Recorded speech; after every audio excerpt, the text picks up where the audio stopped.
started with big dreams and bold moves. A fresh start was promised for baseball, but things quickly fell apart. Hopes turned into anger, communities were split, and trust was broken. Today we will dive into the messy truths behind the most controversial new baseball stadium America has ever seen. This is the story of Truist Park. A dramatic shift. The year was 2017.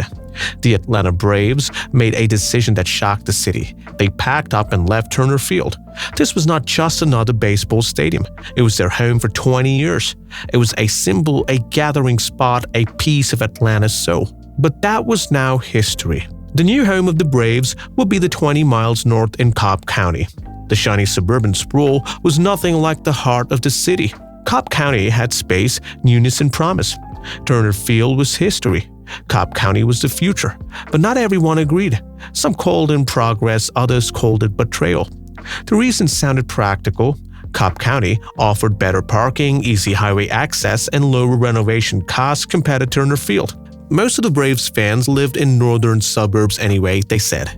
On paper it made sense, but as people left behind, it didn't feel that way. For the neighborhood around Turner Field, the Braves weren't just a team. They were a lifeblood. Game days brought business. They brought energy. It brought hope to an area that struggled with poverty and neglect. Meanwhile, Cobb County celebrated. They had a brand new stadium. The Battery Atlanta rose alongside it. A sprawling entertainment district packed with restaurants, shops, and apartments. It was slick. It was modern. It was everything the suburbs wanted. Everything the city no longer had. The suburbs won big, and the city had lost more than just a team. This move wasn't just about baseball, it was a cultural shift.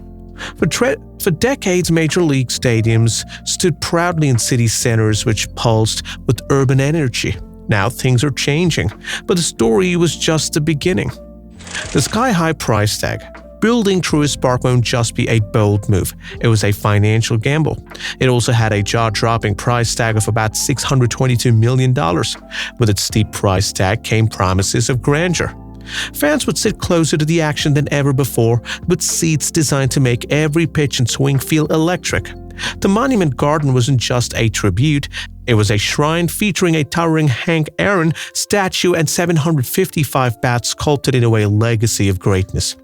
Every corner of the park was built to impress. Advanced LED lights turned night games into spectacles, their brilliance revealing the midday sun while cutting energy costs. And beyond the gates lay the Battery Atlanta, a sleek, bustling hub of restaurants, shops, and entertainment. Cobb County, an affluent suburb of Georgia, stepped up to cover a significant chunk, about $397 million. The deal was done in silence. Cobb County's commissioner met behind closed doors, hashed out the numbers, and sealed the fate of millions in taxpayer dollars. No public vote, no referendum, no chance for the people to speak. When the news broke out, it hit like a thunderclap.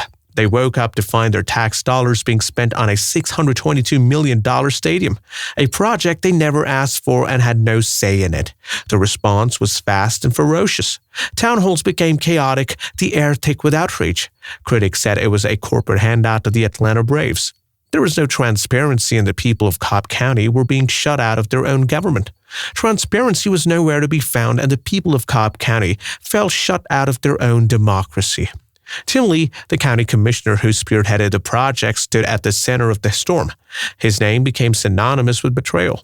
The stadium might as well have been stamped with his signature. For some, it was progress. For others, it was a $397 million slap in the face.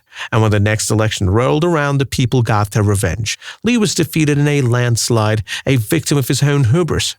The new stadium shone in the Georgia sun, a monument to big thinking and big risk. But for many, it was more than a stadium. It was a broken promise, a process that excluded the very people it was supposed to serve. The cost wasn't just dollars, it was the heart of a community. And once that's gone, you can't buy it back. Traffic troubles.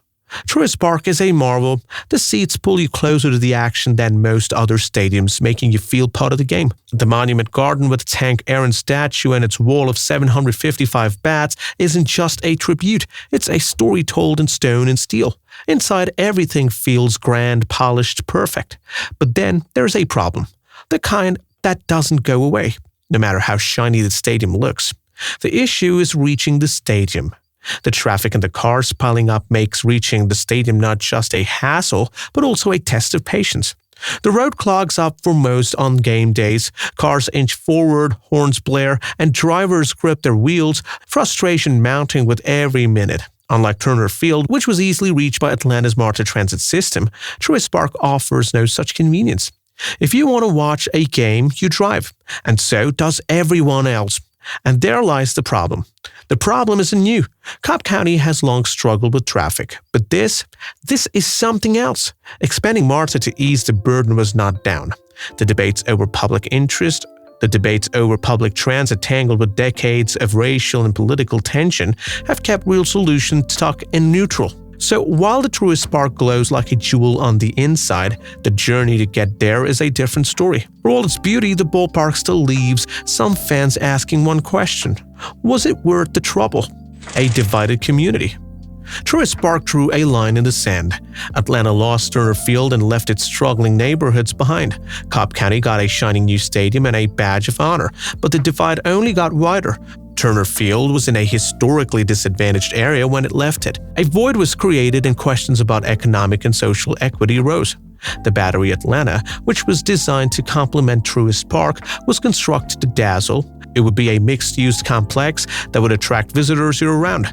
With its restaurants, shops, office spaces, apartments, and entertainment venues, the Battery was meant to be a dynamic hub of activity. It's lively, it's flashy, it's successful. And it just worked. Jobs were created, the local economy boomed. Cobb County became a hotspot. For some, it was everything they hoped for. A place for pride, a symbol of growth. It has become a popular destination for both residents and visitors, contributing to the vibrancy of the area. On the other hand, the Battery feels exclusive, catering to the wealthier crowds. Longtime Braves fans and locals look at the upscale space and wonder where they fit in all of this. Additionally, the rise in property values and rents around the Battery has a mixed impact. While some homeowners have been benefited from increased property values, lower income residences and small businesses have faced displacement. Voting law controversy, sports meets politics. In 2021, Truist Park was hit by a storm, and it wasn't about baseball. Georgia's new voting law, criticized for limiting voting access, forced Major League Baseball to move to All-Star Game from Truist Park to Denver. The decision sparked a fire. Fans cheered MLB's move against what they saw as an attack on voting rights. Suddenly, Truist Park wasn't a ballpark anymore. It became a center of a bigger question. Should sports stay out of politics, or is it taking a stand part of their responsibility? Supporters called it bold, a necessary stand for voting rights. Opponents saw it as going too far. This was dragging a sport that was meant to bring us together rather into a political fight. Either way, Truist Park was no longer just about baseball. It became a larger conversation, one that left no room for silence. Blackout Drama, when technology lets fans down. Truist Park suffered another blow when Bally Sports, the Braves' broadcast partner, and Comcast Xfinity got into a dispute and the games were blacked out. This wasn't just a problem for fans at home.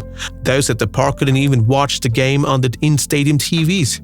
Suppose you're at the game, surrounded by the crowd, no replays, no close-ups, just anger.